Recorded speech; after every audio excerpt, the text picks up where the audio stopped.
he feared also the girls, the women, and his wife was also his first woman. And he told me that his mother never gave him a good night kiss and so on. And he told me that his sexuality was not normal, you know. Josef Fritzl is now in a normal prison. Would you like to see him released entirely, though? Yes, I think this is the first step. Now he's in a normal prison because he's not dangerous anymore. And he will be there, of course, some months because he must get some therapy. He must get social training, it's called, yeah, to prepare him that one time he will get out of the prison. I'm sure I will deal with this, yeah. Would you like to see him released from prison? Do you think Of that course, this is my, this is my aim. Yeah, this is what he wants me to do. I'm his lawyer, and so this is my aim. Yeah.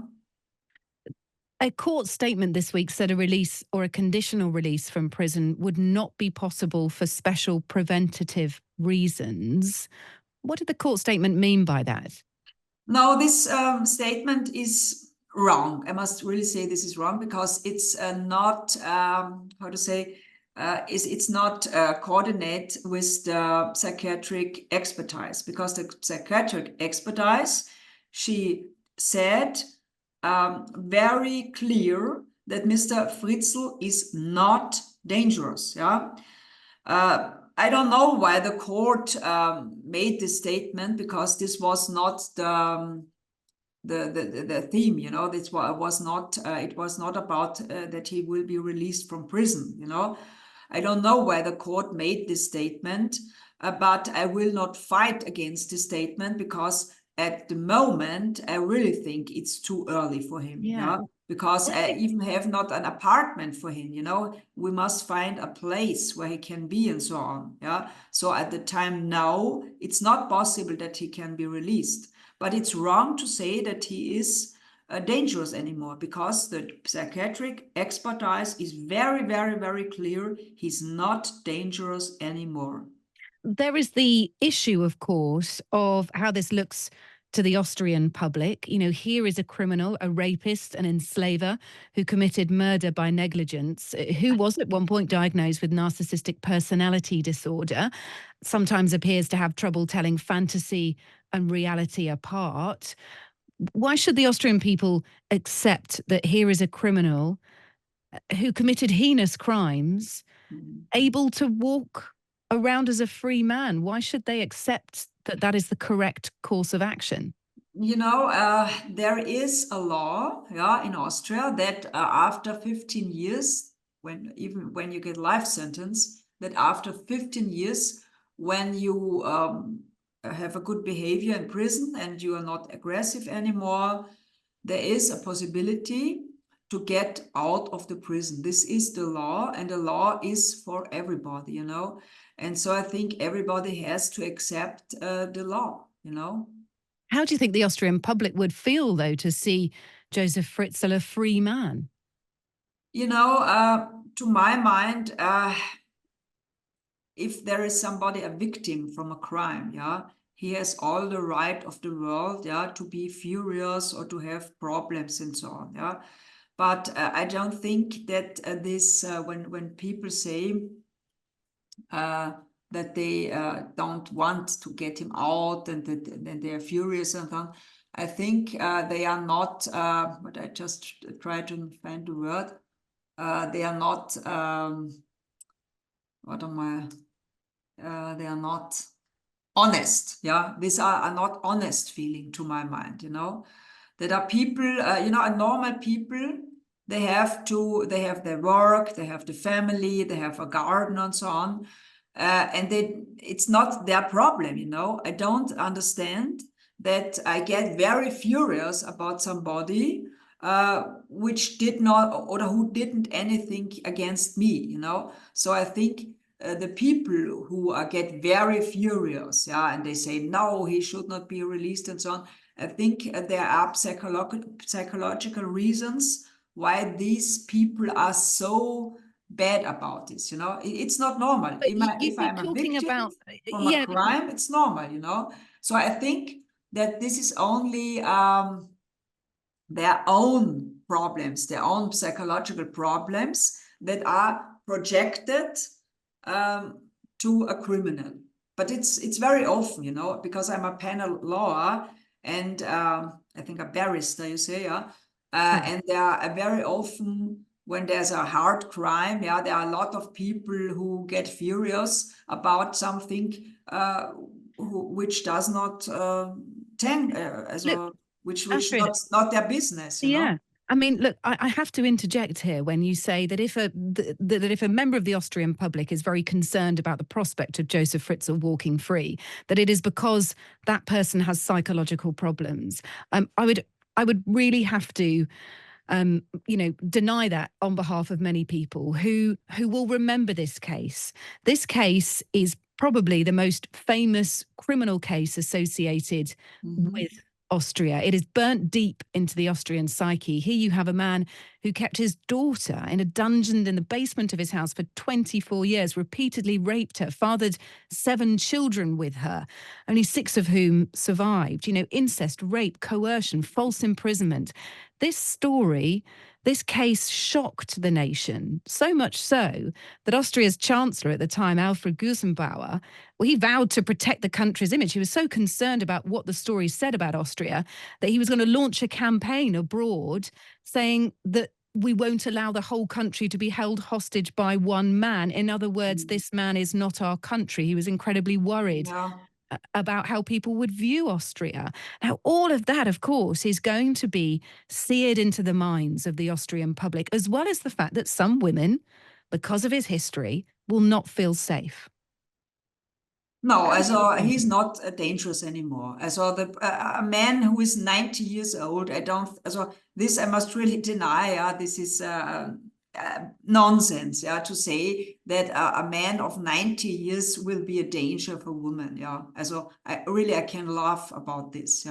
Well, of course, it was a very hard case. And I didn't know that the chancellor said this is not Austria.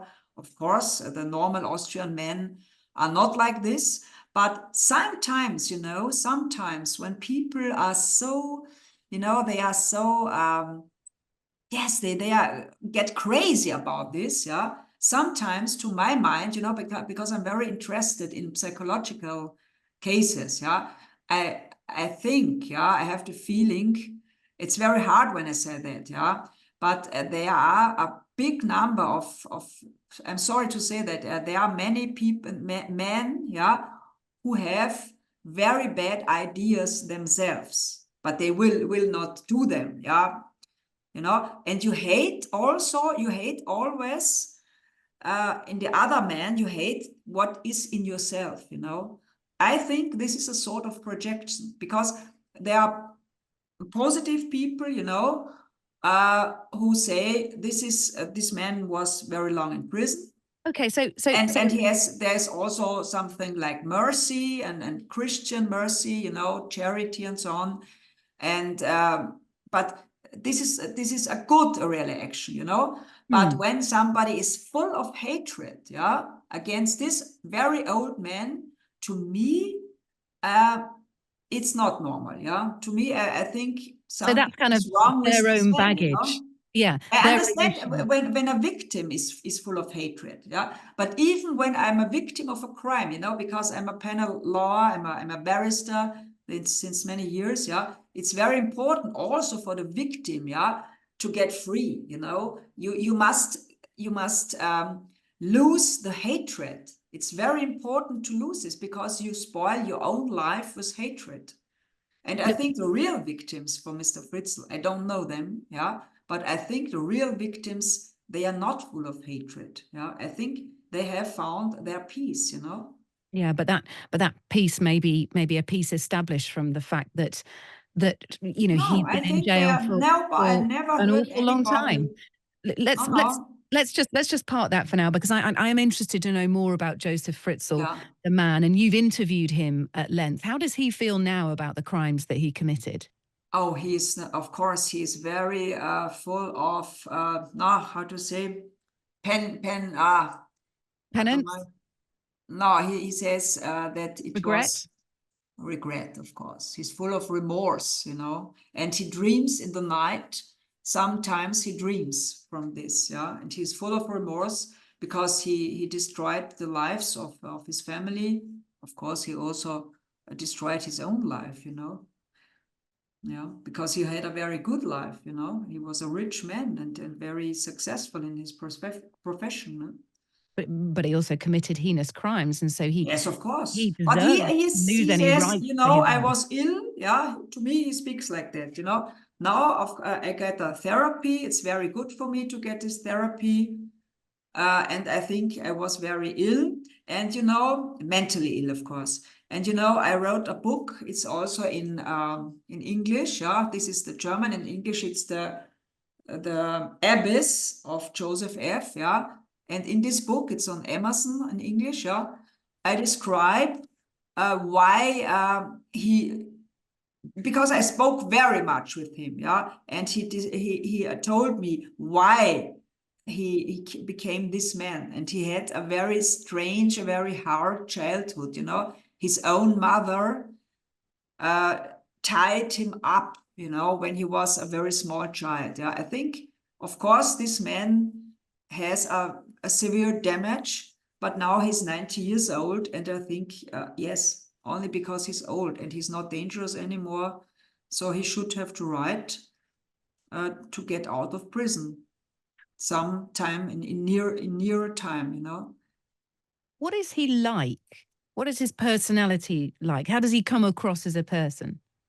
Well, he comes across as a very friendly old man, you know. He really, the friendly old man, he looks, he's always a little smile on the face, you know. But of course, I know that he did heinous crimes, you know. And I think he's very complex personality, yeah.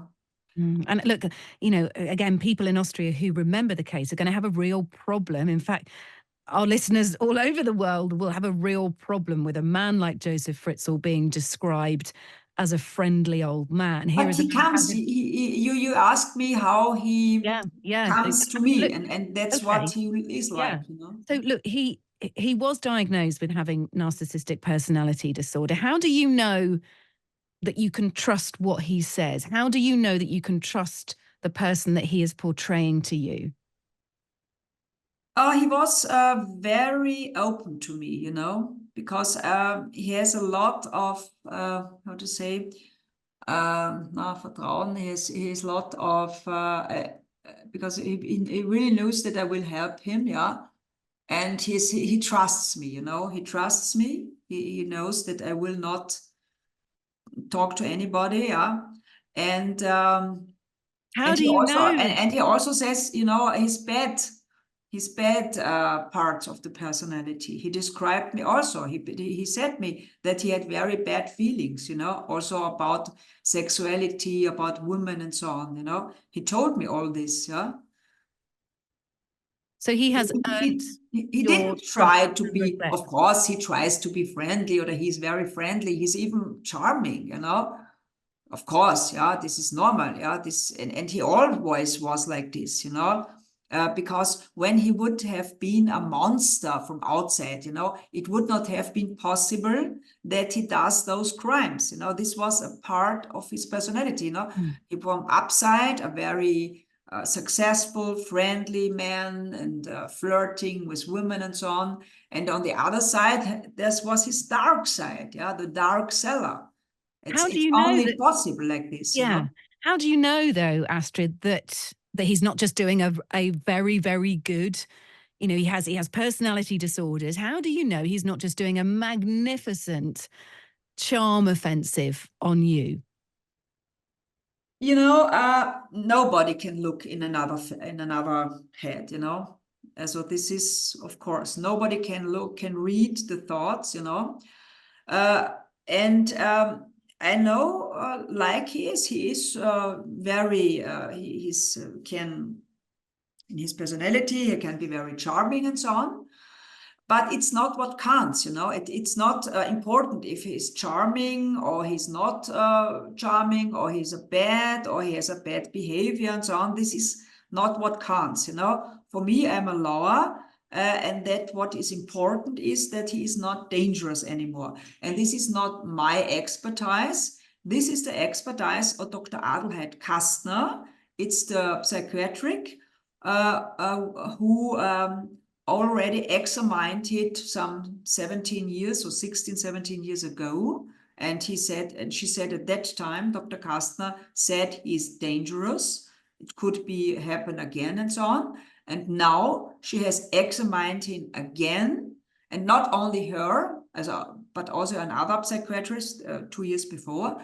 And all the psychiatrists now say he's not dangerous. And that is what is important. You know, it's not important if he's a nice man or if he's charming or if he's stupid or if he's bad manners. This is not important, you know.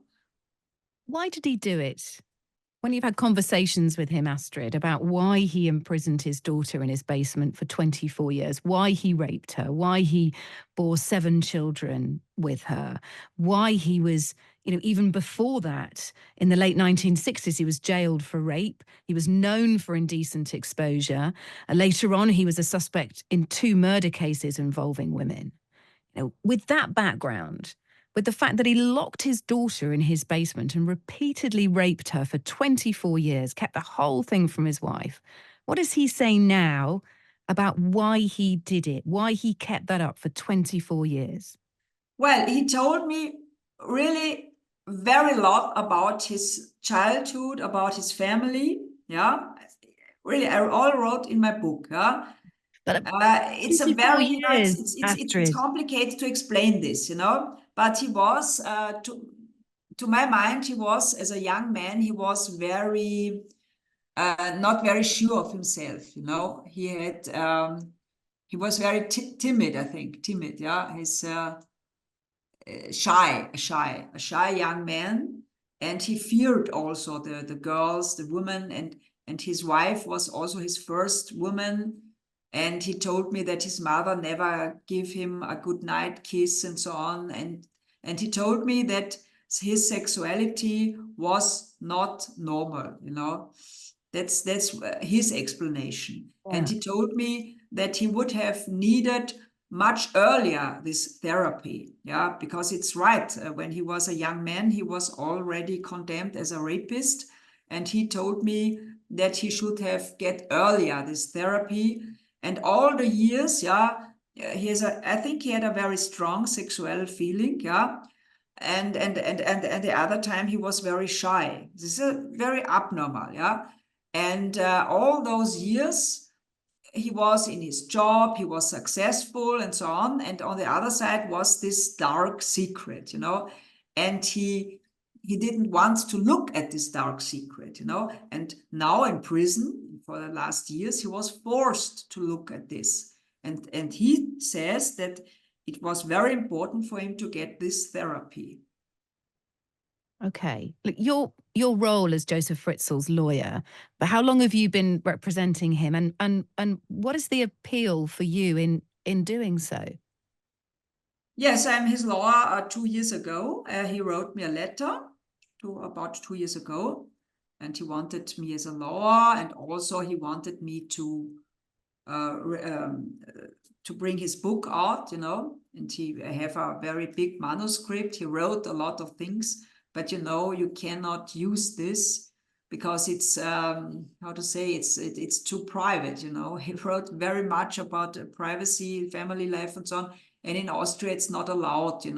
There are laws that protects the family because other people should not know what is in the family. And why I'm doing this, of course, that's the same reason why I do other cases. For me, it's a compassion, it's very interesting. Penal law, I like cases that are hard, Yes, but because I'm a law, I'm a barrister. I think in English they say barrister. Really from my heart, I like to do this, It's But he made a personal appeal to you. I you. like to fight, for the rights and But so on. Yeah. You must have been aware of the risks of of taking on a case like this, a very high profile Yes, person. but you know, I had The most other well-known person cases. in Austria. It's normal. The risk, you know, what is the risk? Also, I think the risk is I must do a good job, you know. Do you think he's attracted to you? Oh, pardon me? Do you think he's attracted to you? In which way? As a woman, as a person? No, Is I don't think he so. attracted No, to you? like anybody, you know, of course, I have many fans here in Austria, but he told me one time, I remember, because there were women writing to him, you know, and he said, you know, the chapter women is over for me. I don't want any woman anymore, and no woman must write me because women, the chapter is over. Yeah, he's 90 years old, you know. It's Look, normal. just give me some insight into his life in prison. I know that you said before that he was pretty popular with other prisoners. Just tell me a bit about No, that. he's Give me not. an insight. He's a little bit, what I say, he has not much friendships with others, yeah. He's a loner, yeah. He's more the a loner. But he has, of course, there's one man, and he was also my client, you know. This was also a very big crime in Austria because this man killed a prostitute, and not only killed, he ate the prostitute. Then, you know, he made flesh, he made steaks with this body, you know. Very crazy, this man. And this man in prison, he's very friendly to Mr. Fritzl, and he's cooking for him and so on, and he's looking about him because Mr. Fritzl is already 90 years old almost, and he needs a little bit help, and others go shopping for him because in the prison there are also a little shop, you know, you can buy some apples and so on, you know. But well, he has a quiet life of yes, a very quiet life in prison. And I think when he will get out sometime, yeah, the life will not change so much, you know. It's a life of a pensioner, you know.